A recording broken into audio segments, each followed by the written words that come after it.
একটা প্রশ্ন শুরুতে পাচ্ছি, এটা হলো তওবা কতবার প্রযোজ্য হবে একই ব্যাপারে? খুবই সুন্দর একটা প্রশ্ন। একই গুনাহ একবার করে আল্লাহর কাছে মাপ চাইলাম, ফিরে আসলাম, আবার করলাম, এভাবে কতবার চলতে পারে? সর্বোচ্চ কতবার হলে আল্লাহ মাফ করবেন, এরপরে আর মাফ করবেন না? এর উত্তর হলো, আল্লাহ রাব্বুল আলামিনের গুণবাচক নামের ভিতর একটা হলো তাওয়াব। আত-তাওয়াব। আত-তাওয়াব শব্দের অর্থ কি জানেন? বারবার যিনি তওবা কবুল করেন। শুধু তওবা কবুল করেন এটা তাওয়াবের অর্থ না। তাওয়াব মুবালাগা সিগা। আলেমরা বলেন মুবালাগা সিগা নেই। মুবালাগা সিগা হলে তাওয়াব শব্দের অর্থ হলো যে বারবার তওবা করে। সায়েক মানে গাড়ি যে চালায়, সাওয়াক মানে এটা যার পেশা, এটা যার পেশা। খাদেম মানে সাধারণ সেবক। খাদ্দামা মানে কি? খাদ্দাম বা খাদ্দামা মানে হলো এটা যার সেবাই, যার পেশা। যারা সৌদি থাকেন জানেন সাওয়া খাদ্দাম বলে কিনা। আলেম মানে সাধারণ জানেওয়ালা, আল্লাম মানে মহাজ্ঞানী। এখন তো সব রাস্তা রাস্তায় আল্লামা। ওয়াজের মাহফিল গুলোতে বক্তাদের নাম বলার আগে দিয়ে যেসব ফাও কথা উপস্থাপকরা বলে, উপস্থাপকদের জাহান্নামে যাইতে আর বেশি কিছু দরকার হবে না, বুঝছেন নি? আর হুজুররাও শুনতে খুব শান্তি হয় অনেক সময়, যে আমারে তো পাম্পটে দিতে আছে, বালাই তো। আমি গলা টিপি ধরার চেষ্টা করি। লক্ষ্মীপুরে গত 2 বছর আগে একটা মাহফিলে একজনে আরে কত কিছু আমার নামে হাতে কইলো, আল্লামা আরো কত কিছু। আমি বললাম যে আল্লামা শব্দের অর্থ আজকে আপনি কইতে হইব জানো, তারপরে সামনে যাবেন। ছাগল ছাগল ধরিব বানাই লইব। আল্লামা বুঝেন কারে কয়? আপনি আমার যে আল্লামা কইলেন, আল্লামা শব্দের অর্থ বুঝেন? এগুলা তামাশা। রাসূল বলছেন ওয়াসুল তুরাব আলা আফওয়াল মাদ্দাহিন। আমরা ওয়াজ করে নিজেরা আমল করি না। রাসূল বলছেন যে সামনে প্রশংসা করলে তার মুখে মাটি মারো, আর বক্তারে বসাই। সুবহানাল্লাহ, আলেম কুলে শিরোমণি, আন্তর্জাতিক খ্যাতি সম্পন্ন বক্তা, আন্তর্জাতিক বক্তা, তার পাসপোর্টে নেই। আন্তর্জাতিক হইতে হলে তো দেশ বিদেশে সফর করতে হবে, তার পাসপোর্টই বানায় নাই, কিন্তু বক্তা কি আন্তর্জাতিক। বাপরে বাপ, পাসপোর্টে বানানো এতে আন্তর্জাতিক বক্তা। এই যে তামাশাগুলো, এটা হাসির কথা বলতেছি না। এদেশে বামপন্থী, রামপন্থী, বিশেষ করে ইসলাম বিদ্বেষী নাস্তিকরা মিডিয়াতে বসে আছে না, এরা আপনাদের এগুলো দেখে হাসে, এগুলো নিয়ে টকশোতে চান্সে খোঁচা মারে। কেন ইসলামকে হাসির পাত্র বানান? বলে দেন ভাই অমুক আলেম, অমুক দায়িত্ব নিয়ে আছেন, শেষ, পরিচয় দিয়ে দেন। কিন্তু এরপরে দেখা যায় যে মাহফিল গুলাতে হারি বাপরে বাপ, অনেক পীর সাহেবের নাম তো 3-4 লাইন ধরে টোকাই ফান যায়। ঠিক না? আমি ঠিক? আল্লামাতুল আসর বাদাল মাগরিব আল ইশা, কত কথা। আল্লাহ আমাদের হেফাজত করুন। তো বলতেছিলাম এই কথাগুলো আল্লামা থেকে গেছে। আল্লাহ রাব্বুল আলামিনের গুণবাচক নাম হলো আত-তাওয়াব। আত-তাওয়াব মানে তওবা কবুলকারী না, এটা মুবালাগা। বারবার যিনি তওবা কবুল করেন তাকে বলে কি? আত-তাওয়াব। এইজন্য ভাইরা আমার, আল্লাহর কাছে যতবার ভুল হবে, দেরি না করে, কখন ওয়াফাত এসে যায়, মওত এসে যায়, সঙ্গে সঙ্গে তওবা করে সাথে সাথে হালনাগাদ, হালখাতার সাথে সাথে করে ফেলান, হিসাব নিকেশ চুকায় ফেলান আল্লাহর কাছে। তওবার জন্য ওযুও লাগে না ভাই। যেটা যত বেশি ইম্পর্টেন্ট, ইসলাম ওইটাকে তত সহজ করে দিছে। কারণ ওযু করতে যাইতে যদি সে মারা যায়, তওবার সুযোগ না হয়। অপরাধ করে ফেলেছেন, অপরাধ করা শেষ, এখন শান্ত হয়ে গেছেন, মাথা এখন ঠান্ডা হয়েছে, বুঝতে পারছেন যে আপনি অন্যায় করছেন, হারাম কাজ করছেন, আল্লাহ হুকুম লঙ্ঘন করছেন, সাথে সাথে লগে লগে আল্লাহর সাথে কথা বলা শুরু করে দেন। ওযুও দরকার নাই, আল্লাহ মাফ করে দেন, আপনি আল্লাহর কাছে ক্ষমা চান। এরপরে একই ভুল আর যেন না হয় চেষ্টা করবেন। যদি আবারও হয়ে যায়, আবারও করবেন। শয়তান একটা কথা বুঝাবে, শয়তান বলবে দূর পাগল, এতবার আল্লাহর কাছে মাফ চাইতে শরম লাগে না? কেমন কথা, কালকে হজর হরসন মাফ চাইছত, আইজও আবার একই কাম করতে আসছ, গত সপ্তাহে একই কাম করছ। এটা কিন্তু শয়তান বুঝায় আল্লাহ থেকে বান্দাকে দূরে সরানোর জন্য। শয়তান শব্দের অর্থ জানেননি? হ্যাঁ, শয়তান শব্দের একটা হলো আল্লাযী বাউদা, বুদ, দূর হওয়া। শয়তান এই শব্দের অনেক অর্থ, অনেক বিশ্লেষণ আছে। এর একটা ব্যাখ্যা হলো, এর অর্থ হলো দূর হওয়া। আল্লাহর রহমত থেকে দূর হয়েছে, আপনারাও দূর করতে চায়। এই জন্য 1-2 বার তওবা করার পরে শয়তান দেখবেন যে নৈরাশ্য সৃষ্টি করে, বলে না মাথা খারাপ নাকি, শরম লাগে না আল্লাহর কাছে তার মাপ চাইতে? আরে মিয়া, আল্লাহর কাছে শরম লাগলে মাপ না চাইতে কোনো যাওয়ার জায়গা আছে? উপায় আছে কোনো? তাহলে বুঝতে হবে শয়তান ফুসলাচ্ছে। তবে হ্যাঁ, তওবার রাস্তা আছে, বারবার তওবা করন যায়। এটা যখন শুনছেন, তো এখন আর তো আর চিন্তা নাই। প্রত্যেকদিন নামাজ হতে থাকবেন, সকাল 8টার দিকে উঠে করবেন আল্লাহ আস্তাগফিরুল্লাহ ওয়া আতুবু ইলাইহি, কামে যাইবো? ওই ফেরিঘাটে, এখন তো ফেরি নেই, আগে ঢাকা যাতে ফেরি পড়তো না, ফেরিঘাটে আপনার শ্রীপুরের ট্যাবলেট বেসিন না থাকে, আর ওই যে কি একটা লাল কালারের আপনার একটা ইয়া বেচতো, প্রায় হাত কাটলে মহাশঙ্কর তেল নাকি একটা বেচতো, যে হাত কাটলে লাগালে লগে লগে কি হয়, ভালো হয়ে যায়। হেরা আমি দেখছি একদিন আরিসা ফেরিঘাটে যে ছুরি নিয়া এ ঢাকাইতে এই তেল বেচতে আছে, এতে হাতে ফোঁস দেয়, আবার তেল লাগায় দেয়, দেখছেন রক্ত বন্ধ হয়ে গেছে। তো দেখেন কারোর ঘরে মনে করেন এই মহাশঙ্কর তেল বা যাই বলেন, এটা ঔষধ আছে, লাগাইলে সাথে সাথে ভালো হয়ে যায়। এই জন্য হেতে করে কি, তেল তো আছেই, এক হোঁচ দেয়, কদ্দুর লাগায়, আবার 2 ঘন্টা হরে ঠ্যাঙে এক হোঁচ দেয়, কদ্দুর লাগায়। এতারে আপনারা কি করবেন? মাথা অসুস্থ বেচারা, ঠিক না? ঠিক, ট্রিটমেন্ট দরকার। ভাইরা আমার, বাসায় মলম আছে, লাগাইলে ভালো হয়ে যাব। সে আশা করে যদি হাত পা নিজে ইচ্ছাকৃত ঠান্ডা মাথায় বসে বসে কাটলে পাগল হয়, তবার রাস্তা খোলা আছে, আল্লাহ মাফ করে দিব। সে আশায় গুনাহ করতে থাকা, এটার নামও তাহলে পাগলামি হবে, ঠিক না? ঠিক। আল্লাহ তাআলা তাওয়াব, সেটা ঠিক আছে, কিন্তু জানে শুনি ঠান্ডা মাথায় গুনাহ করবেন। জানে শুনি ঠান্ডা মাথায় গুনাহ করলে আস্তে আস্তে আল্লাহর প্রতি বেপরোয়া ভাব চলে আসে, যেটা শয়তানের মধ্যে আসছে। এটা পরে তওবা নসিব হয় না, বেঈমান হয়ে চলে যায়। এই জন্য সাবধান। তবে হ্যাঁ, আল্লাহ তাআলা বারবার তওবা কবুল করেন। এর মধ্যে তওবায়ে নাসুহা হলো আল্লাহর প্রিয়। তওবায়ে নাসুহা বুঝেননি? ওই নাসুহা আবার এক ব্যক্তির নাম, মিছা কথা গল্প নিয়েন না। নাসুহা মানে কি? নাসুহা মানে খাঁটি। তওবায়ে নাসুহা মানে হলো ওই তওবা যেই তওবার ভঙ্গ হয় না। জীবনে এরকম তওবা করবেন, এটা করে ফেলছি, নিজের প্রতি নিজে ঘৃণা আসছে, ক্ষোভ আসছে, জিদ আসছে, আমি বেঁচে থাকতে আর এই তওবা করব না, পাক্কা তওবা করি, তওবার ভঙ্গ হইতে দিলাম না কখনো। এর নাম হলো তওবায়ে নাসুহা। আল্লাহ তাআলা আমাদেরকে তওবায়ে নাসুহা করার তৌফিক নসিব করুন। ভাইরা আমার, ক্ষমা চাওয়া এটা কিন্তু অপমানের কথা। আমি যদি মাওলানা মুর্শিদ সাহেবের সাথে বেয়াদবি করি ফেলাই কোনো একটা কাজে, এরপর ওনার কাছে যাই, ব্যাকের সামনে মাপ টাপ চাই, আমার কিন্তু একটু শরম লাগবে, তাই না? আমি মাপ চাইছি, ওনার কাছে ছোট হয়ে গেছি, এরপর থেকে ওনারা দেখলে আমি একটু কাছুমুচু লাগবো, যে লোকটার কাছে আমি ছোট হয়ে গেলাম, তাই না? কিন্তু আমার মালিকের কাছে, আল্লাহর কাছে তওবা করে চোখের পানি ফেলে কেঁদে মাপ চেয়ে দেখেন, আল্লাহর কসম, দেখবেন আরো স্বাদ লাগবে। আল্লাহর কাছে তওবা করে, গুনার পরে ক্ষমা করে কেঁদে শাস্তি থেকে বাঁচার জন্য, মালিকের কাছ থেকে হিসাবটাকে নরমাল করার জন্য, অপরাধটাকে আমলনামা থেকে ডিলিট করানোর জন্য একটু চোখের পানি ফেলে একা একা একটু হাত তুলে মালিকের সাথে কথা বলে দেখিয়েন। মালিকের কাছে যে যত ছোট হয়, মালিক তাকে তত আপন করে নেন। তওবা করবেন তো ইনশাআল্লাহ? অপরাধ ছেড়ে এসে আল্লাহর রহমতের ছায়াতলে আসেন, তওবার ছায়াতলে আসেন। আল্লাহ আমাদেরকে সেই তৌফিক নসিব করুন। এরপরের প্রশ্ন, পর্দার ব্যাপারে উদাসীনতার পরিণাম কি? ভাইরা আমার, আখিরাতের পরিণাম তো আখিরাতে, দুনিয়াতেই এর পরিণাম অত্যন্ত ভয়াবহ।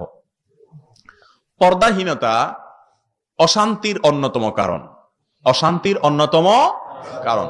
আমরা দেখেছি, যখন আর কোনো কিছু কুলায় উঠতে পারে না, শেষ পর্যন্ত আল্লাহর বিধানের দিকে আস্তে আস্তে মানুষ ফিরে আসে। আল্লাহ জেনার শাস্তি মৃত্যুদণ্ড দিচ্ছেন, আমাদের এক শ্রেণীর লোক বলছে না, এটা একটু বেশি বাড়াবাড়ি হয়ে যায়, শয়তানের চক্করে পড়ি করে ফেলাইছে, একটু শাস্তি রাস্তি দিলে হয়, একেবারে মারি ফেলাইতে বলছে, তা কেমন কথা? যখন দর্শন কোনোভাবে থামানো যাইতে আসে না, কয়দিন আগে আমাদের দেশে দর্শনের শাস্তি কি হয়েছে? মৃত্যুদণ্ড হয়েছে। একটা কথা আছে, বাংলা গাদা পানি খায় গোলাই খায়। তো আল্লাহ মৃত্যুদণ্ড কইছে, হেকতে এটা অমানবিক হয়ে গেছে, অন্য জায়গা মতো আছে। ভারতের মতো দেশ যখন কোনোভাবে দর্শন থামাইতে পারতেছে না, মৃত্যুদণ্ড আইন করতে বাধ্য হয়েছে। ভারতের কোন কোন রাজ্যে আপনার মেয়েদের পোশাকের ক্ষেত্রে ড্রেস কোড দিয়ে দিছে, যে টাইট পোশাক পরা যাবে না, এটা পরা যাবে না, সেটা পরা যাবে না, কারণ বুঝছে যে সমাধান আল্লাহ যেটা বলছে ওখানেই, অন্য কোনো জায়গায় নাই। স্মার্টগিরি করে দেখাই, সামান্য কয়দিনের বাপ ধরবেন, সাহেব সাহেব বাপ, জায়গা মতো ঠিকই আসা লাগবে। পর্দা যারা করেন না, আমি মনে করি তাদের মতো নির্বোধ বুদ্ধিহীন মানুষ আর হতে পারে না। আপনি আপনার পরিবারের লোকদের যদি পর্দার ব্যাপারে সচেতন না হন, আপনার স্ত্রী বোন যখন পর্দাহীন ভাবে বাহিরে যায়, আজকাল লক্ষ্মীপুর, নোয়াখালী এই সমস্ত এলাকাতে মহিলারা বোরকা বেশিরভাগ পরে, কিন্তু বোরকাগুলোর যে হাব ভাব, বোরকার উর্ফিদি যে আপনার কি কয় ডিজাইন, এই ডিজাইন ঢাকার জন্য আরেকটা বোরকার দরকার, ঠিক না? ঠিক, যে সাকসিক্য এটা ঢাকতে হলে আরেকটা বোরকা করার দরকার। মুশকিল হলো, হে বোরকা তো আবার ডিজাইন থাকবে, এটা এরপরে বস্তা বানাইতে হবে। দেখেন, আল্লাহ রাব্বুল আলামিন মানুষকে ইজ্জতের পথে আহ্বান করে, আমরা বেইজ্জতের পথে যাই। আপনি আপনার স্ত্রী, আপনার বোন, মাকে যখন বেপর্দা নিয়ে যান, মানুষ দেখে খুব সুন্দর সুন্দর পবিত্র চিন্তা করে না? একটা কথা সাফ জেনে রাখেন, কোন মহিলা, কোন মেয়ে মানুষ গায়রে মাহরাম, তাকে যদি কেউ দেখে, তার সৌন্দর্য যদি কেউ দেখে, সে যত বড় আমলদার, যত বড় বুজুর্গ, যত বড় আলেম, যত যাই হোক, এমনকি বুড়াও যদি হয়, কেউ তাকে নিয়ে কখনো বাজে চিন্তা ছাড়া খারাপ চিন্তা করে না। সাময়িকভাবে হয়তো ভালো চিন্তা থাকতে পারে, কিন্তু যে কোনো মুহূর্তে ভালো চিন্তা তার মাথায় ঢুকি যাবে, ফোরপুটের লাইনের মতো। কারেন্ট চলে গেছে, দেখি যে কোনো মুহূর্তে আসলেই শেষ। ঠিক না বেঠিক? আল্লাহ তাআলা এমনি বলেননি, সমাজ ধ্বংস হয়ে যায়, ঘরে ঘরে আজ অশান্তি, আগুন। এই সবগুলোর মৌলিক কারণগুলো একটা হলো বেপর্দা। পুরুষদেরকে আল্লাহ তাআলা বলেছেন আগে চোখের পর্দা করতে, মেয়েদেরকে বলেছেন সার্বিকভাবে তাদের রূপ লাবণ্য ইত্যাদি যেন না ডাকে, ওয়ালা ইউদিনা যিনাতাহুন্না ইল্লা মা যাহরা মিনহা, যেন তাদের সৌন্দর্য প্রকাশ না করে। ভাইরা আমার, অনেকে বলে এটাতে নারীদের অধিকার ক্ষুণ্ণ হয়, তারা বোরকা পরে থাকে, তাদের অস্বাস্থ্যকর, এটা কষ্টকর, কেমনে এটা সম্ভব নি, করোনায় দেখাইছে সম্ভব না, অসম্ভব। ঠিক না ঠিক? আরে বাপরে বাপ, শুধু বোরকা নেই, শুধু প্লাস্টিক নেই, আপনার মাস্ক একটা পরে কি N95 মাস্ক অরিজিনাল যেটা, এটা পরলে তো আপনি নিঃশ্বাস বন্ধের মতো অবস্থা। আবার আরেকটা পরে আপনার ওই সার্জিক্যাল মাস্ক, এর পরে আরেকটা কি পরে, এর পরে মাথার টুপি গা লাগা। আল্লাহ কয় খাড়া, পর্দা করা অস্বাস্থ্যকর দেখতো, পর্দা করাটাই স্বাস্থ্যকর। ঠিক না ঠিক? করোনায় এসা পর্দা করাই স্বাস্থ্যকর না অস্বাস্থ্যকর প্রমাণ করছে না? আল্লাহর বিধান মানার ভিতরেই কল্যাণকর। পোলাপান অনেক সময় বহুত পূর্ণীতি করে, মুরব্বীর কথা শুনে না, ধরামরা খাইটাই এর হরে জায়গাটাই ভুলে গেছে। ঠিক না ঠিক? ঠিক আল্লাহ তাআলার সাথে পাল্লা দিলে গোল্লা জান লাগবো, আল্লাহর লগে পাল্লা দিলে কোথায় জান লাগবো? গোল্লা জান লাগবো, কাজ হইতো না। এই জন্য পর্দা মানবেন, খবরদার। পর্দা কোনো প্রথা না। অনেকে বলে পর্দা প্রথা, পর্দা আল্লাহ তাআলার মহান বিধান, আল্লাহর নির্দেশ। দায়ুস কারে কয় আপনারা জানেন? দায়ুস কে? আমাদের দেশে বলে অনেক মহিলারা, আমরা শুনতাম ছোটবেলা তখন, বেপর্দা চললে কয় দায়ুস মহিলা। ঠিক না? না, এটা উল্টা শুনছেন সারা জীবন। সঠিকটা কি জানেননি? দায়ুস হলো হদ্দুলারা, পুরুষরা।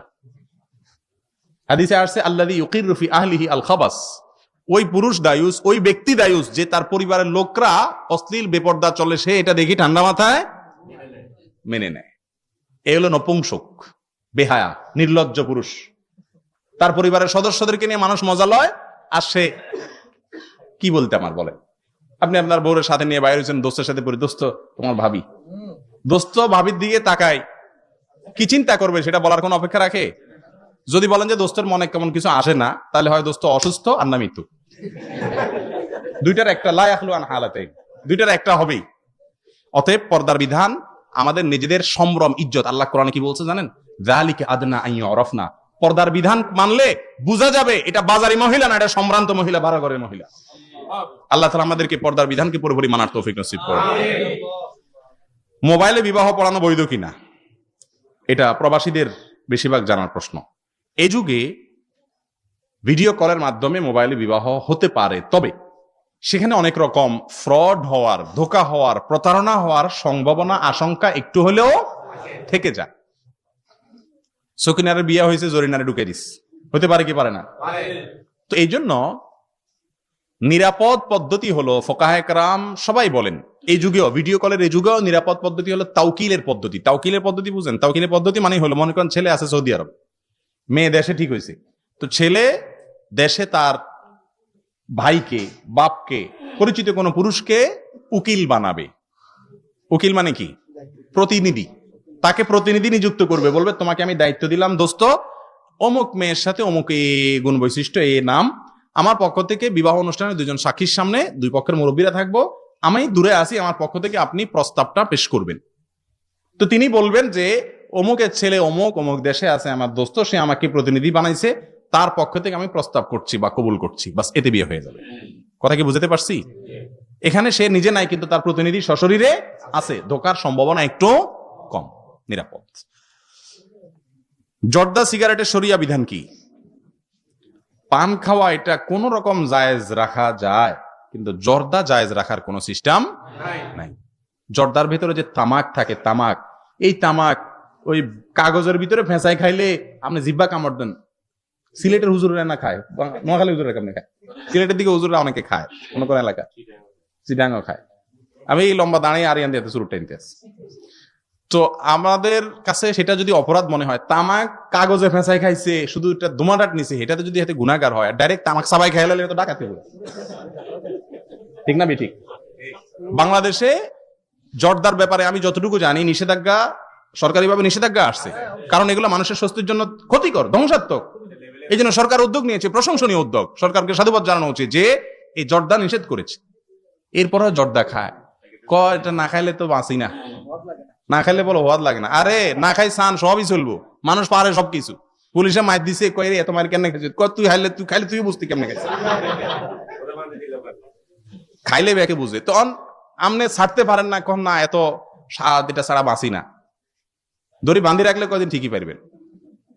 এই যে মাদক আসক্ত, মাদক ছাড়া বাঁচি না, নিরাময় কেন্দ্র নিয়ে আটকায় ধুই দেয়, পরে বেগিনি হারে, মানুষ পারে না এমন কোনো কিছু নাই। অতএব এগুলো ছাড়তে হবে, হাসির কথা নয়। জর্দা খাবেন না, জর্দা খাওয়া জায়েজ নাই। আল্লাহ কোরআনে বলছেন লা ওয়ালা তুলকু বিআইদিকুম ইলা তাহলুকা, নিজেকে ধ্বংসের দিকে ঠেলে দিও না। ওয়ালা তাকতুল আনফুসাকুম, নিজেদেরকে শেষ করে দিও না, নিজের ক্ষতি হয় এরকম কোনো কাজ করা জায়েজ নাই। জর্দা খাওয়া মানে ডাইরেক্ট ক্ষতি খাওয়া, বিষ খাওয়া, এটা জায়েজ নাই, ক্ষতিকর। অসংখ্য মানুষ ক্যান্সার হয়ে মারা যাচ্ছে, বিভিন্ন রকমের সমস্যা আক্রান্ত হচ্ছে, কিন্তু জর্দা খাওয়া ছাড়েন। হুজুরের সাইজ যত বেশি বড়, জর্দার পরিমাণ তত বেশি। এটা কিরম হইল? তবে হ্যাঁ, ওই যে মিষ্টি জর্দা একটা আছে না, একটু গ্রান টানের জন্য, এগুলো খেতে পারেন, মুখে গ্রান হওয়ার জন্য। কিন্তু সাধারণত যে জর্দাগুলো আমরা খাই, এগুলো সব তামাক। তামাক ডাইরেক্ট কিভাবে একটা মুসলমান খাইতে পারে? এটা জায়েজ নাই। ও সাথে সিগারেটের বিধান কইছেন। সিগারেট তো আর কি কইতাম, সিগারেটের যে দুর্গন্ধ, আল্লাহ মাফ করুক, সিগারেট খোরের আশেপাশে যদি কখনো নামাজে খাড়ায় দাঁড়াইছেন, তাহলে সে বুঝতে পারছেন যে পৃথিবীতে আল্লাহ সৃষ্টির মধ্যে এত নিকৃষ্ট দুর্গন্ধ থাকতে পারে। এই জিনিসটা মানুষ খায়, তো কি বলবো আর, জায়েজ নাই, গুনার কথা। সমস্ত ওলামা ইকরাম ইত্তেফাক যে এটা কি নাই, জায়েজ নাই। আর ওলামা ইকরাম তো হারাম বলেন ডাইরেক্ট, মাইক্রো টাক্রোটা। এই জন্য সিগারেট খাওয়া যাবে না, নিজের শরীরকে ধ্বংস করে, কুরুচিপূর্ণ। শুধু মানে পান তো যা খাইলে এত গন্ধ তো আর হয় না, সিগারেটে তো বিশ্রী দুর্গন্ধ হয়। অতএব এটা খাওয়া, আর খারাপ কথা তো মুখ দিয়ে আসে না, মলমূত্র খাওয়া তো আর যায় না, এটা তো খাওয়া জিনিস না, বলাও ঠিক না, মুখ দিয়ে আনা জিনিস না। কিন্তু কোন কোন ক্ষেত্রে মলের দুর্গন্ধের চাইতেও সিগারেটের দুর্গন্ধ মারাত্মক হয়। সিগারেট খোরদের পাশে দাঁড়ান যায় না। আমি একবার আজিমপুরে এক বেটার পাশে নামাজে দাঁড়াইছি, হাসপাতালে গেছিলাম এক কাজে, জোরের সময় নামাজে দাঁড়াইছি, হেতার পাশে দাঁড়াই আমার মনে হলো যে আমি সব নাড়িগুড়ি বাড়ি চলে আসতেছি। পরে দেখলাম কেমনে বলতাম, বেচারা রে কি মনে করে, আবার ধরে যদি মাইর দেওয়া শুরু করে দেয়, তাড়াতাড়ি করে কাগজ কলম ছিল পকেটে, বার করে একটা সিরকুটি লিখলাম কিছু কথা, খুব হৃদয় দিয়ে আবেগ দিয়ে লিখলাম, ভাই নামাজ পড়তেছেন, একই সঙ্গে আপনি আল্লাহকে অসন্তুষ্ট করতেছেন, কারণ আপনার পাশে দাঁড়ায় আমার শেষ হয়ে গেছে দুর্গন্ধ। আর কখনো এভাবে দুর্গন্ধ, এই দুর্গন্ধটা ছেড়ে দেন। খুব সুন্দর করে লিখি, হেতার সামনে এটা হালাই তুই দিছি দৌড়। দেখলাম যে নামাজ সালাম বেরাইতে তার দেরি আছে, এতক্ষণে আমি অনেক দূর চলে যাবো। আমার কাম হয়ে গেল, হেতে সিনিটা হাই গেল, পড়লো। যদি আল্লাহ তার বিবেক রাখে, বিবেক জাগ্রত হবে, আর আমিও মাই দুই বাঁচে গেলাম, চলে গেছি। তো এগুলো করবেন না আল্লাহর রাস্তায়। ইমামের নামাজ তাড়াতাড়ি পড়ায় বলার পরে পরিবর্তন নাই, করণীয় কি? ইমাম নামাজ তাড়াতাড়ি পড়ায়, তাড়াতাড়ির মাত্রাটা কি? তাড়াতাড়ির মাত্রা যদি হয় যে আপনার রুকুতে তাসবিহ পড়ার আগে আগে হেমিয়া উঠি যায়, আপনার সেজদা তাসবিহ শেষ করার আগে আগে উঠি যায়, আত্মীয়তা পড়ার আগে হেমিয়া খাড়াই যায়, দুরুদ শেষ করার আগে হেমিয়া সালাম ফিরে ফেলায়, এত তাড়াতাড়ি যদি করে তাহলে এটা তো দোষণীয়, এটা দোষণীয়। সেটার জন্য ইমাম সাহেবকে অবশ্যই কর্তৃপক্ষের মাধ্যমে বোঝাতে হবে, কোনোভাবে না বোঝানো গেলেও কর্তৃপক্ষের মাধ্যমে এই ইমাম পরিবর্তন করার চেষ্টা করতে হবে। কারণ নামাজটা খেল বা তামাশা না, মানুষের মুসলমানের জীবনের সবচেয়ে বড় সম্পদ। এটা দুর্বল রাখা যাবে না, তাহলে আখিরাতের কোনো ঘাটি পার হওয়া যাবে না। এজন্য এরকম যদি হয়, সেই ইমাম পরিবর্তনের উদ্যোগ নিতে হবে, প্রথমে নসিহত করতে হবে, বুঝাইতে হবে, না হলে এটা করতে হবে, চেঞ্জের দিকে যাইতে হবে। আর যদি তাড়াহুড়ার মানে হয় এই যে স্বাভাবিক আপনি সবকিছু করতে পারতেছেন, তাহলে আবার এটাকে তাড়াহুড়া বলা যাবে না। সল্লি মাহুম সলাত আদআফিহিম, নবী সাল্লাল্লাহু আলাইহি ওয়াসাল্লাম তার এক সাহাবীকে বলেছেন, নামাজ যখন মানুষের সামনে ইমামতি করে পড়াইবা, সবচেয়ে দুর্বল মানুষটার কথা মাথায় রাখি নামাজ পড়াইবা। অর্থাৎ ইমামতি করলে নামাজ হবে তুলনামূলক একটু জোরে জোরে, আর যখন একা একা নামাজ পড়বেন তখন নামাজ হবে ধীরে ধীরে। আমাদের দেশের সমস্যা কি? উল্টা। ইমাম সাহেব মাশাআল্লাহ যখন জামাতে নামাজ পড়াই, আমি আমার কথা বলতেছি, তখন মনে হয় যে আল্লাহ আর রুকুতুন উঠি না, সেজদাতুন উঠি না, সুবহানাল্লাহ, ইমাম সাহেব মুত্তাকি বলে। আর নামাজটা শেষ হয়ে গেলে সুন্নত জামাত দেখতে হলে একটু তুফান মিল হল। নিয়ম হলো একা একটা লম্বা করবেন আর ইমামতিরটা তাড়াতাড়ি করবেন, কারণ সেখানে বুড়া মানুষ আছে, অসুস্থ মানুষ আছে, অনেক সমস্যাগ্রস্ত লোক আছে। কিন্তু ওই যে তাড়াতাড়ি সংজ্ঞা মানে আবার এটা না যে রুকু সিজদা তসবিহ পড়তে পারবে না, এটা খেয়াল রাখবেন। জি, ফরজ সালাত দাঁড়িয়ে গেলে তাশাহুদ পড়ে সুন্নত নামাজে সালাম ফিরানো যাবে কি না? ফরজ সালাত দাঁড়িয়ে গেলে তাশাহুদ পড়ে সুন্নত নামাজের সালাম ফিরানো যাবে কিনা বুঝলাম না। দাঁড়িয়ে গেছে, একামত হয়ে গেছে, এখন উনি সুন্নত পড়তেছেন, এখন শুধু তাশাহুদ দুরূদ শরীফ দোয়া মাসুরা না পড়ে শুধু তাশাহুদ পড়ে কি উনি সালাম দিতে পারবে কিনা? জমাতে আছে না, তাহলে সুন্নত পড়তেছেন। ও সুন্দর প্রশ্ন, খুবই সুন্দর প্রশ্ন। জি, অবশ্যই করতে পারবেন এবং করা উচিত। যখন একামত দিবে, জামাত দাঁড়ায় যাবে, আমি সুন্নত পড়তেছি, শেষ বৈঠকে আছি, এখন আমি তাশাহুদ, দুরুদ, দোয়া মাসুরা সব পড়ি, শেষ করি, যাইতে যাইতে ইমাম সাহেব হয়তো অনেক দূর চলে যাবে, সেই জন্য তাশাহুদটা তো পড়তেই হবে মাস্ট, দুরুদটাও পড়েন, দোয়া মাসুরাটা বাদ দেন। আর যদি দেখেন যে দুরুদও পড়তে গেলে অসুবিধা হবে, তাহলে দুরুদ সংখ্যায় পড়েন, আল্লাহুম্মা সাল্লি আলা মুহাম্মদ ওয়া আলা আলি মুহাম্মদ, বাস দুরুদ হয়ে গেছে। মা ইয়াকফি বিহিস সালাহ, মানে যতটুকু দ্বারা না হইলে না, এতটুকু হয়ে গেল, এরপরে যাই তাড়াতাড়ি করে জামাতে শামিল হন। কারণ ইদা উকিমাতিস সালাহ ফালা সালাতা ইল্লাল মাকতুবা, হাদিসে আসছে একামত দিলে আর কোনো নামাজ নাই। আরব ওলামাদের মতে তো নামাজ ছাড়ি দেওয়ার নির্দেশ। আরব আলেমরা বলেন যে একামত শুরু হয়ে গেলে আপনি যদি খারাপ থাকেন, মানে শেষ বৈঠকে থাকলে কেউ ছাড়তে বলে না, শেষ করতে বলে। দাঁড়ানো থাকলে বলে যে নামাজ ছাড়ি দিয়ে যাই, জামাতে শামিল হন। বাকি হানাফি মানহাজ এটা সঠিক না, আর এই ক্ষেত্রে হানাফি মাযহাবের দলিলটা বেশি শক্তিশালী আমার কাছে মনে হয়, কারণ আল্লাহ তাআলা কোরআনে বলছেন ওয়ালা তুবতিলু আমা লাকুম, তোমাদের আমল নষ্ট করিও না, এই জন্য শেষ করি তাড়াতাড়ি যে ওখানে যোগ দিবেন। যাতায়াতের সমস্যার কারণে একটি অফিসের কর্মকর্তাকে 100 টাকা দিয়ে কাজটি করিয়েছি, এখন এটা কি ঘুষ হবে কিনা? যাতায়াতের সমস্যার কারণে একজন অফিসের কর্মকর্তাকে 100 টাকা দিয়ে কাজটা করিয়েছি, মানে যেই অফিসে কাজটা, যেই লোকের কাছে কাজটা, তাকেই 100 টাকা দিচ্ছেন, সে আপনারটা করে নিয়ে আসছে, এটা জায়েজ হবে কিনা? এটা বিস্তারিত ব্যাখ্যা সাপেক্ষ বিষয়। যদি এমন হয় যে সেখানে আসলে তেমন কোনো সিরিয়াল টিরিয়ালের ব্যাপার নাই, আপনি গেলে যা হইতো, না গেলেও তা হইতো, অর্থাৎ ওনার টেবিলে কাজ, ওনার কাজ, এটা উনি করতেন। ফর এক্সাম্পল, চেক ব্যাংকের ক্যাশিয়ারের কাছে দিতেন, উনি ক্যাশিয়ার মানুষ, চেকটা নিয়ে আপনারা টাকা দিতে, তো আপনি যান নাই, চেকটা বাড়ি থেকে দিয়ে দিছেন, উনি ক্যাশ করে আসি আপনারা টাকা দিয়ে দিছে। এখানে যদি তাকে অতিরিক্ত টাকা দেন, এটাকে ডাইরেক্ট না জায়েজ বলা কঠিন। কারণ হলো এখানে ওই জন্য গেলেন, আনলেন, আপনার টাকাটা নিয়ে আসলেন, আপনার বাড়ি দিয়ে গেলেন, নিয়ে গেলেন, এটা তো তার ডিউটি না, ডিউটির বাইরের কাজ। তো ডিউটির বাইরের কাজ করে আপনার থেকে উনি পারিশ্রমিক নিতেই পারেন। কথা কি বুঝাতে পারছি?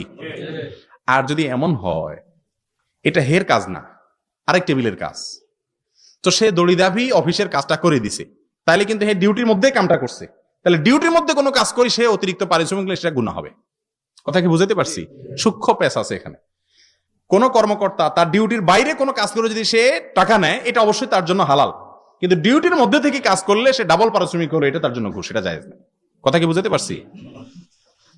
প্রভিডেন্ট ফান্ডের টাকা থেকে লোন নিয়ে বাড়ি করা জায়েজ আছে কিনা? যে কোনো ফান্ড থেকে লোন নেন, সুদের ভিত্তিতে নিলে হারাম, সুদ ছাড়া নিলে জায়েজ।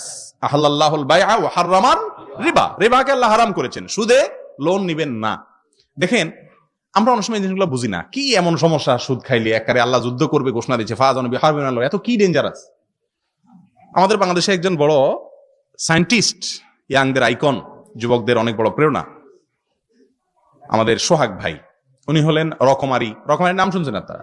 রকমারির মালিক, উদ্ভাস, উন্মেষ, এগুলোর মালিক। এই যে বাংলাদেশে ইলেকট্রনিক ভোটিং মেশিন, আমি যতটুকু জানি এটারও আবিষ্কারক উনি, বুয়েটের অনেক বড় পণ্ডিত মানুষ, শত শত হাজার কোটি টাকা আল্লাহ তাআলা তাকে দিয়েছেন, ইয়াং মানুষ, কিন্তু তার ঢাকা শহরে কোনো ফ্ল্যাট নেই, ছোট্ট একটা নর্মাল গাড়ি আছে, আমার অফিসে প্রায় আসে। তো উনি প্রায় সময় আমার সাথে কথা হলে বলে যে শেখ, হালাল খাবারের গুরুত্ব যে কত বেশি, এটা আমি এটা নিয়ে অ্যানালাইসিস করছি, বিভিন্ন আর্টিকেল পড়ছি, বিভিন্ন বই পুস্তক পড়ছি, অমুসলিমদের খাদ্যের প্রভাব, উপার্জনের প্রভাব ব্যক্তির জীবনে কিভাবে পড়ে। হাদিসে আসছে দোয়া কবুল হয় না, ইবাদত কবুল হয় না হারাম খাইলে, ইবাদতের স্বাদ পাওয়া যায় না, এই জিনিসগুলো বাস্তবসম্মত। আর এই জন্য কোরআনে আল্লাহ তাআলা বারবার আলিয়ামা আকমালতু লাকুম দীনাকুম শেষ আয়াত দিয়েছে, দিন পূর্ণাঙ্গ হয়েছে, এরপর আবার শেষে দিয়ে আবার সুদের কথা বলে দিতেছে। এত ডেঞ্জারাস এই জিনিসগুলো। এই জন্য প্রভিডেন্ট ফান্ড হোক আর যাই হোক, লোন নিতে পারেন, কিন্তু সুদের ভিত্তিতে লোন নিবেন না। আমাদের মুসলমানদের আজকে অবস্থা হলো সব করতে আমরা রাজি আছি, নমাজ রোজা হজ করতে আমরা রাজি আছি, হাজি সাহেব হুনবে, এটা আরো লাভ, আর জাকাতও দিলাম, মানুষের দানবীর কবি, এগুলো তো কোনো অসুবিধা নেই। এগুলা করতে আজকাল বেশি আপত্তি নেই, মানুষ টুকটাক করতে চায়। কিন্তু যেটা চায় না সেটা হলো কি, 2 নম্বর উপার্জন ছাড়তে চায় না, 2 নম্বর উপার্জনটা ছাড়তে রাজি না। মনে করে জন বয়সে কামাই টামাই করি, আগে টি অংশে থুবাই লই, এর হরে বুড়া বয়সে আসি, ইয়া বড় হাজি সাহেব ওই দাঁড়ি টানি রায় জুব্বা একটা কিনে আনি, সৌদি আরব তো না আনি, লম্বা তসবি একটা কিনি, সামনের কাতারে বই সুবহানাল্লাহ আলহামদুলিল্লাহ টান দিমু, ইমাম সাহেব দোয়া করবো, খতিব সাহেব দোয়া করবো, বক্তার সাহেব দোয়া করবো, মুফতি সাহেব শেখ সাহেব দোয়া করবো, আল্লাহ জান্নাত তার করি এই পাশে জান্নামে দই দেয়। আমরা মনে করি যে বুদ্ধ বয়সে টিয়া পয়সা দিটি মসজিদে 10 ব্যাগ সিমেন্ট 50 ব্যাগ সিমেন্ট মাদ্রাসায় লাখ টাকা ইয়ানো হেটা ব্যাগে খুব বাবুরে হাজি সাহেব এত দেন দিতে আছে, ব্যাগে মিলে দোয়া করবো, মানুষের চোখে দুলা দেন যায়। কিন্তু আমরা যে মানুষের পেট কাটিয়ে আইছেন, চুরি করিয়ে আইছেন, আমরা যে গমচোর, টিনচোর, টেয়াচোর, হৈসাচোর, দুর্নীতিবাজ, চোর, ডাকাত, বাটপার, এটা দুনিয়ার মানুষ না জানলে কি হয়েছে? আপনার ইতিহাস, প্রিভিয়াস হিস্ট্রি আল্লাহ তাআলা জানে কি জানে না? এই জন্য আল্লাহর কাছে কোনো কিছু লুকাইতে থাকে না। আল্লাহ আমাদেরকে বুঝার তৌফিক নসিব করুন। ঘুষ দিয়ে চাকরি করলে ইনকাম হালাল হবে কিনা?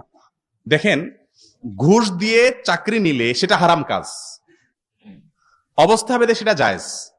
কারণ আজকাল এমন একটা অবস্থা হয়ে গেছে, ঘুষ ছাড়া কোথাও চাকরি হচ্ছে না। এরকম যদি হয় তাহলে আমি ন্যায্য চাকরির জন্য, আমি এটার জন্য উপযুক্ত, বাট আমাকে দিচ্ছে না ঘুষ ছাড়া, আমি বাধ্য হইয়া দিছি, তাহলে ইনশাল্লাহ আমার গুনাহ হবে না। আর এছাড়া আমি নিজে সাইদা ঘুষ দিছি, আজকাল কিন্তু মানুষ সাইদা সাইদা ঘুষ দেয়, ঘুষখোররা ঘুষ চাওয়াও লাগে না আজকাল, ঠিক না ঠিক? আজকাল ঘুষখোররা ঘুষ চাওয়াল আমরা নিজেরাই সাদি দিই। একটা কাজ আপনি হয়তো আধা ঘন্টা দাঁড়ালে হয়ে যাবে, আপনি ওইটা 50 টাকা ঘুষ দিয়ে চাইরে করতে চান, আপনার কোনো ব্যস্ততাও নাই, হুদা মিশিয়ে ঘুষ দেন, এ রোগ আছে না নাই আমাদের মধ্যে? আমরা কিন্তু এগুলার গুনার কাজ মনে করি না, সেগুলো গুনার কাজ, ঠিক না ঠিক? সিরিয়াল ব্রেক করার লাই 20 টাকা ধরা দিলেন অযথা, বিনা কারণে। একটা হলো ইমার্জেন্সি, এটা ভিন্ন কথা, ইমার্জেন্সি ছাড়াও একটু কষ্ট হবে, এটা সবর করেন। এই জন্য দুর্নীতিবাজদের শুধু দোষ দিলে হবে না, এদেশে সব মানুষ আমরা সবাই মিলে দুর্নীতিবাজ, যে দেয় হেও দুর্নীতিবাজ, যে নেয় সেও। রাষ্ট্রের আইন অনুযায়ী যে ঘুষ দেয় সেও অপরাধী, যে ঘুষ নেয় সেও অপরাধী। আল্লাহর আইনও একই, আর রাশি অল মুরতাশি কেলাহুমা ফিন্নার, ঘুষ দাতা ঘুষ গ্রহীতা উভয় জাহান্নামে যায়। এই জন্য ঘুষ বড় ডেঞ্জারাস একটি বিষয়, ঘুষ দিয়ে চাকরি নেওয়া যায় না। তবে হ্যাঁ, ওই যে বললাম নিরুপায় হয়ে গেছেন, ঘুষ ছাড়া হবে না, এটা যদি হয় তাহলে আপনি দিলে আপনার গুনাহ হবে না। আর এছাড়াও যদি দেন তাহলে আপনি গুনার কাজ করলেন, কিন্তু এর কারণে চাকরির উপার্জন হারাম হবে না। কারণ চাকরির যে উপার্জনটা, এটা ঘুষের বিনিময় না, ওটা কিসের বিনিময়? শ্রমের বিনিময়ে পারিশ্রমিক। আপনি শ্রম দিচ্ছেন, পারিশ্রমিক দিচ্ছেন, যার কারণে আপনার উপার্জনটা পুরোপুরি কি হয়ে যাবে না? হারাম হয়ে। তাহলে তো দুনিয়াতে কেউ বাঁচতেন না, কারণ সব পরীক্ষা টুকটাক নকল চুরিদারি করে পাশ করছেন, হিসাব রেটে চাকরি নিচ্ছেন। ইল্লা মার রহিমা রব্বি, হাতে গোনা কিছু মানুষ অবশ্যই বাদাস, ঠিক না ঠিক? হাত তুলে দোয়ার পর মুখে মুছে শেষ করা কি সুন্নাত? এটা নিয়ে ওলামাদের মধ্যে দুটি মত আছে। অনেক ওলামারা বলেছেন হাত তুলে দোয়ার পর আর মুখে মুছার দরকার নাই, হাত ছেড়ে দিবেন। ইদা সাআলতুমুল্লাহ ফাসআলুহু বিআকুফিকুম, এরকম একটা হাদিস আছে, আল্লাহর কাছে যখন চাইবা হাতে তালু দিয়ে চাইবে, এই জন্য হাত তুলে দোয়া করা এটা ঠিক আছে, এটা নিয়ে কারো কোনো মত পার্থক্য নাই। দোয়া শেষ, এখন কি মুখে মুছবেন না ছেড়ে দিবেন, এটা নিয়ে দুইটা মত আছে। হারামের ইমামদেরকে দেখবেন ভিডিওতে অনেক সময়, শেখ সুদাইসকে অনেক সময় দেখা যাবে যে দোয়া করছেন ছেড়ে দিছেন, এটা একটা মত আছে। আর একটা মত হলো যে মুছবেন, দুই মতের সপক্ষেই দলিল আছে। এগুলা কামড়া কামড়ি করার মতো কোনো বিষয় না, মুছারও দলিল আছে, ছাড়ারও, কিন্তু কামড়া কামড়ির কোনো দলিল নাই। তাশাহুদের ডান হাতের শাহাদাত আঙ্গুল কি নাড়াতে হবে? নাড়ানোটা সুন্নাত, ফরজ ওয়াজিব না, না নাড়ালে নামাজ হয়ে যাবে। কিন্তু সুন্নাতকে ছোট মনে করার কোনো কারণ নাই। সাহাবা একরাম সুন্নাত মানে মনে করতেন এটা ছাড়া যায় না, সুন্নাত মানে করতে হবে। আর আমাদের কাছে সুন্নাতের সংজ্ঞা মানে হলো না করলেও চলে, এটা হলো আমাদের সুন্নাতের সংজ্ঞায় যুগে। তো এই জন্য সুন্নাত ছাড়বেন কেন?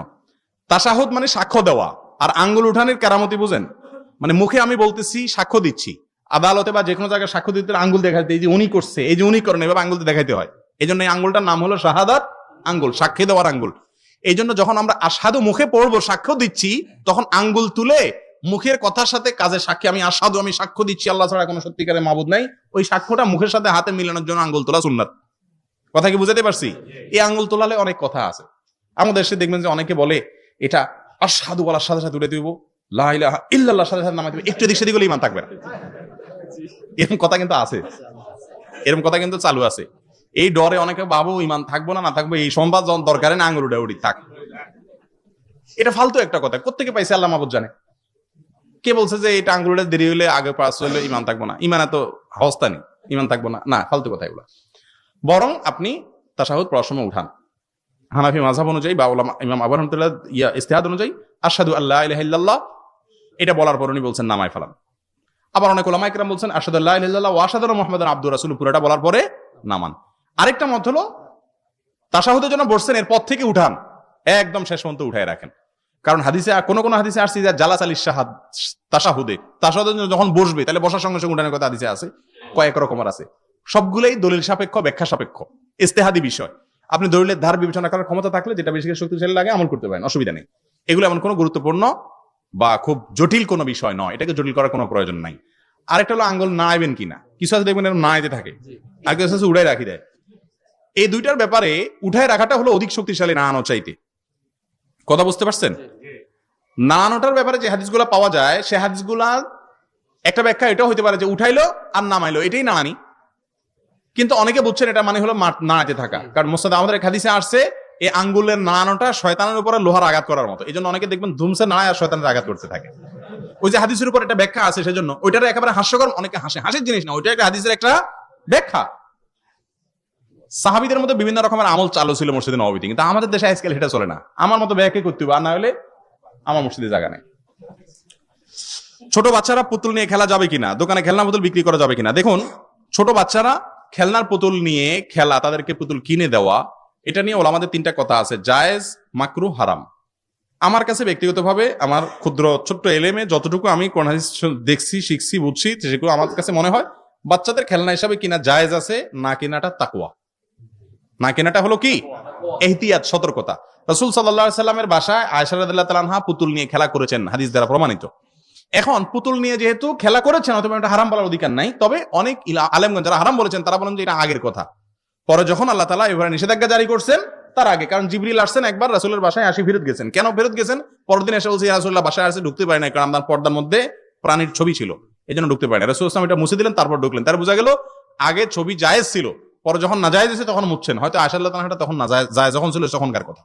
এই জন্য বাচ্চাদের জন্য এগুলো না কেনাটাই হলো তাকওয়া। আর খেলনা কি টান পড়ছে নি আল্লাহ দিলে, কত খেলনা আছে আল্লাহর জমিনে।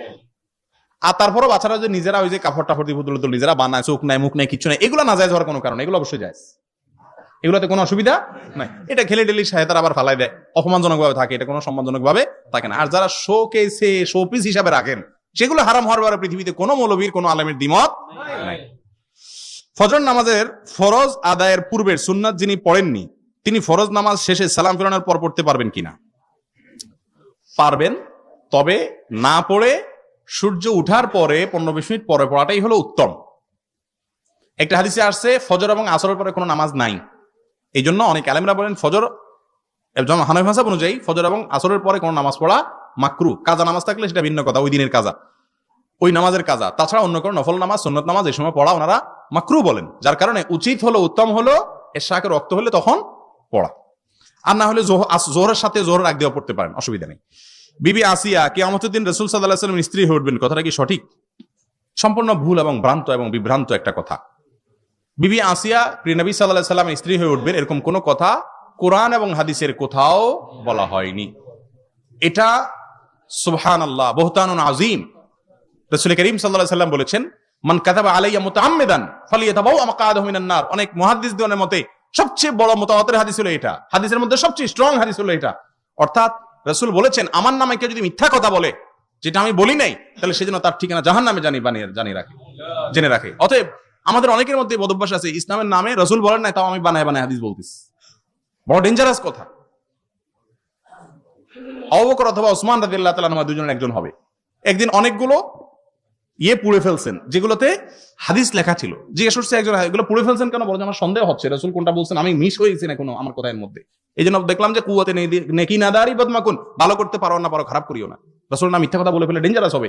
অতএব নবীজি সাল্লাল্লাহু আলাইহি ওয়াসাল্লামের স্ত্রী হিসেবে আসিয়া উঠবেন, এই কথা রাসূলের নামে মিথ্যাচার, আল্লাহ মাফ করুন, এটা সঠিক নয়। নামাজে নির্দিষ্ট কুনুতের সাথে কোরআন হাদিসের দোয়াগুলো পড়া যাবে কি না? যাবে। কুনুতের জায়গাটা আসলে দোয়ার জায়গা, এখানে আপনি কোরআন হাদিসে বর্ণিত দোয়া পড়তে পারবেন।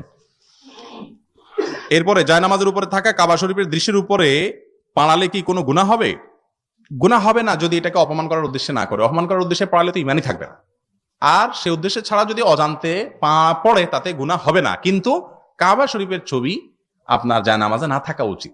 এমন জায়নামাজ কিনবেন যেগুলো একেবারে প্লেন, কিছু নাই। কারণ আপনি কাবার ছবি থাকলে সেখানে পাড়া পড়বে, কাবার ছাদেও তো উঠে মানুষ, সেটা তো প্রয়োজনে। আপনি প্রয়োজন ছাড়া কাবার ছবিকে পায়ে মারাবেন, আপনার নিজের বাপের ছবিটা তো পায়ে মারাতে মনে চাবে না আপনার। তাহলে আল্লাহর ঘরে এটার পায়ের নিচে মানানো হবেই, বসবেন যখন পাছার নিচে পড়বে, ঠ্যাঙের নিচে পড়বে, এটা তো আল্লাহর ঘরের সম্মান হতে পারে না। এই জন্য এরকম জানামাজ কিনবেন না। আর দ্বিতীয়ত, নামাজে দাঁড়ায় যদি আপনি ওইটার দিকে মনে পড়ে, তাহলে তো আপনি কাবা কথা মনে করতেছেন, নামাজের মধ্যে কাবার কথা তো মনে করতে বলা হয়নি। অনেক মসজিদে তো মেহরাবের সামনে একেবারে ইমাম সাহেবের চোখ পড়ে এরকম বরাবর জায়গায় কাবার টাইলস লাগায় রাখে, মানে নামাজে যাতে মনোযোগ সৃষ্টি হয়। এতে কি আল্লাহর স্মরণ করবো না কাবার স্মরণ করবো? আল্লাহ কোরআনে বলছে আকিমিস সালাতা লিযিকরি, আমার স্মরণের জন্য নামাজ কায়েম করো। এমনি কাবার স্মরণের জন্য নামাজ কায়েম করতেছেন, হইলো? আমরা কি কাবারে সিজদা করি? তাহলে কাবার দিকে তাকানো দরকার কি? কাবা তো একটা দিক শুধুমাত্র ফিরানোর জন্য, অতএব এটা উচিত নয়। রূপচর্চার জন্য ক্রিম ব্যবহার করা যাবে কিনা, কালকে জামির তুলি দিয়ে প্রশ্ন করছে মানুষ। একজনে প্রশ্ন করছে যে ফেয়ারনেস ক্রিম, মানুষের রং পরিবর্তন করা যায় না, লা তাবদিলা লিখালকিল্লাহ, আল্লাহ বলছেন আল্লাহ সৃষ্টি পরিবর্তন করুন যায় না। এখন ফেয়ারনেস ক্রিম লাগাইলে তো রং পরিবর্তন হয়ে যায়, জায়েজ আছে না? আমি বললাম যে ভাই, এই ক্রিম জায়েজ না জায়েজ হওয়াটা নির্ভর করবে রং পরিবর্তন হয় কিনা এটার উপরে। ফেয়ারনেস ক্রিমের রং পরিবর্তন যদি হইতো, তাহলে আফ্রিকান কোনো মানুষ আর কালো থাকতো না। এটা তো পুরো ডাহা মিথ্যা কথা। ফেয়ারনেস ক্রিমের রঙই তো পাল্টায় না, আপনি মাসালা জিগাবেন কি রং পাল্টানো জায়েজ আছে কিনা? এটা তো পরের কথা, রং পাল্টাই তো না, এটা তো পুরাই চিটারি বাটপারি। এটা মাখা আর আড়াদ, আপনি জিগান যে আড়াদোল্লা মাখা জায়েজ আছে, এটার যে জবাব এটারও একই জবাব। কথা বুঝাতে পারছি? ফেয়ারনেস ক্রিম বা জাতীয় ক্রিম ব্যবহার করাতে কোনো অসুবিধা নাই, ত্বকের জন্য যদি ক্ষতিকর কিছু না হয় কোনো অসুবিধা নেই। জি, যদি কারো সন্তান জন্মগ্রহণের পর মারা যায়, ওই সন্তান কি হাসর দিন বাবা মায়ের জন্য সুপারিশ করবে? ওই সন্তান বাবা মায়ের জন্য জান্নাতে অপেক্ষা করবে। একজন সাহাবী রাসূল আকরাম সাল্লাল্লাহু আলাইহি ওয়াসাল্লামের দরবারে আসতেন তার ছোট একটা বাচ্চাকে নিয়ে। বাচ্চা এসে দৌড়াদৌড়ি করতো, খেলাধুলা করতো, নবীজি সেটাকে আপনার দেখতেন সব সময়। আমাদের দেশে তো মসজিদগুলোতে বাচ্চারা আসে দৌড়াদৌড়ি করলে, খেলাধুলা করলে, ওরে বাপরে বাপ, কিছু মুরব্বী আছে এমন জোরে দমক দেয়, হে ওলা কয় আল্লাহ আর জীবনে ঘরের দিকে আনিস না তুই, যে দমক খাইছি। এরকম অনেক মুরব্বীরা আছেন কি নাই? খবরদার, আজকের বাচ্চা আগামী দিনের মুসল্লি, তাদেরকে মসজিদে আসতে সুযোগ দিবেন। নবীজির মসজিদে শুধু বাচ্চারা আসা নেই, নবীজি সেজদা গেছেন, কাঁধের উপর উঠে বসা দিস নাতি, ছোট মানুষ, সেজদার তো উঠে না উঠে না উঠে না, নাতিও তো নাসর বান্দা, নামে না। এত শখ মিডিয়ার পরে এতে আস্তে করে নামছে, ফ্রি মুডে যখন নামছে নবীজি তখন সেজদাতে উঠেছে, কিচ্ছু বলেন নেই। কোন হাদিস থেকে জানা যে ফাতেমা রাদিয়াল্লাহু তাআলাকে ডাইকেনে বর্ণনা করছেন, এই বেটি খেয়াল করো না, বাচ্চা ধরে রাখো, নামাজের সময় ছাড়ি দাও, আমার ডিস্টার্ব করছে, আল্লাহর ইবাদতে ডিস্টার্ব করছে। এসব কারণে আমরা নবীর জন্য বড় নামাজি হয়ে গেছি, ঠিক না ভাই? ঠিক। আমগো যদি এরকম কেউ করতো, কোনো নানার কাঁধে দাদার কাঁধে, তো নানা দাদার যাই জুড়ি খাইতে খাইতে কুজিরা সব শেষ হয়ে যেত। হ্যাঁ, তোমরা এই পোলার ধরে রাখো না, বাচ্চা ধরে রাখো না, নামাজের সময় তামাশা, ওরে বাপরে বাপ, কি নামাজি হয়ে গেছে এটা। বাচ্চাদের ডিস্টার্ব হজম করাটাও ইবাদত, বুঝছেন?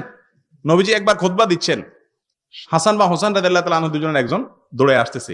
আরবরা একটু লম্বা লম্বা কাপড় চোপড় পরে, চাদর পরলেও বড়, তো ছোট মানুষ ওই বড় জামা বা কিছু দৌড়াইয়া নানার দিকে যাইতেছে, খুতবা দিতেছে, নানা যাতে যা পড়ে গেছে। রাসূল আকরাম সাল্লাল্লাহু আলাইহি ওয়াসাল্লাম মিম্বর থেকে খুতবা থুই নামিয়ে আসছেন, আসি নাতিরে কোলনি, আবার যাই, তারপর খুতবা কন্টিনিউ করছে। আমাকে ইমাম সাহেব করলে তো কইবেন ওরে বাবুরে, এই ইমাম সুলতান, ইমামের অন্তরে হলো নাতির মায়া, কেরম ইমাম, ঠিক না ভাই? ঠিক। অথচ রাসূল আকরাম সাল্লাল্লাহু আলাইহি ওয়াসাল্লামের বিষয়টাকে সাহাবীরা স্বাভাবিকভাবে দেখছে। এখন তো আমরা ইমামতি করি না, আমরা করি আমামতি। আমামতি বুঝেননি? আমাম মানে সামনে, আমামতি মানে এই বেচারা সামনে যায়, আর আমরা সামনে যাই, আর এর দূর। ইমাম আপনারা, ইমাম আপনারা যারা পিছনে থাকেন, মূলত আপনারাই ইমাম, আমরা হলাম আমাম। আমাম আর ইমামের পার্থক্য বুঝেননি? আমাম মানে কি? সামনে, আর ইমাম মানে নেতা। নেতা হলেন আপনারা পিছের সবাই, আমরা শুধু সামনে দেন আর, ঠিক না ভাই? ঠিক। তা না হলে ইমাম যদি কখনো দেরি করে আসে, কারোর একটু শব্দ করার কোনো ক্ষমতা নেই, ইসলামের নির্দেশ এটা। নিয়মিত করলে সেটা এক জিনিস, মাঝে মধ্যে দেরি হতে পারে, সেটাকে খুব স্বাভাবিকভাবে নিতে হবে, খুব স্বাভাবিকভাবে নিতে হবে। মাঝে মধ্যে ভুলও হইতে পারে, পারে কি পারে না? আরে কাবার ইমাম না জানে, মসজিদে নববীর ইমাম একবার সূরা ফাতিহা ভুল করে ফেলছে, পিছনটা লোকমা দেওয়া লাগছে। আর আমাদের দেশে যদি ইমাম সাহেব সূরা ফাতিহা ভুল করি বসে, কবো বাবুরি সূরা ফাতিহা ভুল করছে, এই মিয়ার মাথার ভিতরে দুনিয়া ঢুকে গেছে, তার বাধ্য, ঠিক না? ঠিক। এগুলা তামাশা। ইমামদেরকে সম্মান করা শিখবেন, ভুল হওয়া তাদের অংশ। নবীজি নামাজ পড়ছেন, 3 রাকাত পড়ে সালাম ফিরাইছে, সাহাবীরা ডরে তো কিছু কয় না। নবী, ওনার প্রতি আল্লাহ সময় সময় ওহী নাজিল করে, হয়তো পাল্টে গেছে, নতুন কোনো বিধান আসছে, আল্লাহ তো বিধান চেঞ্জ করেন। তখন সাহাবা একরাম পিছন থেকে জিজ্ঞাসা করতেছে, ইয়া রাসূলুল্লাহ আনাসিতা আম কুসিরাতিস সালাহ, আপনি ভুলে গেছেন না নামাজ কমাই দেওয়া হয়েছে? রাসূল বলছেন বাল নাসিতু, বরং আমি ভুলে গেছি, আরেক রাকাত পড়ছেন, সেজদা সজদা দিয়েছেন। তাহলে রাসূলের যদি ভুল হইতে পারে, জিবরিল যাকে সাবধান করার জন্য, সতর্ক করার জন্য আল্লাহর পক্ষ থেকে নিয়োজিত, তাহলে আপনার আমার ইমাম খতিব বিবেচনা তো প্রত্যেক ওয়াক্তে ভুল হতে পারে। এটা স্বাভাবিক না অস্বাভাবিক? ওরে বাবারে, স্বাভাবিক হলে কি হয়েছে? কিন্তু আপনারা তো খোঁচানি শুরু করে দেন, ঠিক না ভাই? ঠিক। এই জন্য হাফেজরাও 2 নম্বরই করে। হাফেজরা চুক্তি করি নাই, মাই তোরা হাজি বগয়ম তোমরা হাজি বগ, বুঝছেন নি? হাফেজরা চুক্তি করি না, তুই আমার লোকমা দিস না, আমি তোর লোকমা দিতাম না। কারণ এগুলো সব মূর্খ, বুঝে না যে মানুষের লোকমা হটতেই পারে। হারামের ইমাম সাহেব লোকমা হয় আমরা কি হইতেই পারে, না হওয়াটা বরং অস্বাভাবিক, ঠিক না ভাই? ঠিক। এখন বেশি চালাক আপনারা, এই জন্য আপনাকে ইমামও এরকম সিস্টেম করে করে চালায়। ভুল চলে যেতে আছে, হিসের গা লোকমা দেয় না, আবার হেতে যায় এতে দেয় না, হেতারা হেতারা একটা সিস্টেম করিল। আপনারা মনে মনে করেন ওরে বাবা কি তুকুর হাফেজ, মাশাআল্লাহ, কোনো লোকমা টোকমা নাই, ইয়ান্দির সদরঘাট চলে যেতে আছে। তাহলে বেশি চালাক হলে তাদের ইমামদের এই অবস্থা হয়। আল্লাহ আমাদেরকে সতর্ক থাকার তৌফিক নসিব করুন। দেরি হয়ে গেছে, শেষ করতেছি তাড়াতাড়ি। জুমার দ্বিতীয় খুতবায় হাত তোলার বিধান কি? হাত তোলা সুন্নাত না। দ্বিতীয় খুতবা যখন ইমাম দোয়া পড়ে সাথে সাথে আমিন বলবেন, কিন্তু হাত তোলা কোনো হাদিস দ্বারা প্রমাণিত না। আমাদের অনেকে দেখা যায় ইমাম যখন খুতবা দোয়া করে, যেহেতু সবাই আমিন আমিন বলতেছে না, হাত তোলে। হাত তোলাটা কোনো হাদিস দ্বারা এই টাইমে সাবেত না। কেউ তুললে ওটা হারাম করছে এরকম বলা যাবে না, তবে হাদিস দ্বারা সাবেত না, খেলাফে সুন্নাত, এতটুকু বলা যাবে। সালাতে তাশাহুদের ডান হাতের আঙ্গুল, এটা বলছি। পুরুষের দাড়ি কম থাকায় বাজারে দাড়ি উঠার তৈল পাওয়া যায়, তা ব্যবহার করা যাবে কিনা? আলহামদুলিল্লাহ, এটা দাড়ির প্রতি ভালোবাসা, নবীর সুন্নাতের প্রতি ভালোবাসা। তিনি দাড়ি দেখতে চান নিজের শরীরে, নিজের চেহারাতে, এটা ভালো একটা দিক, প্রশংসনীয় দিক আলহামদুলিল্লাহ। তবে এরকম কোন মেডিসিন ব্যবহার করে দাড়ি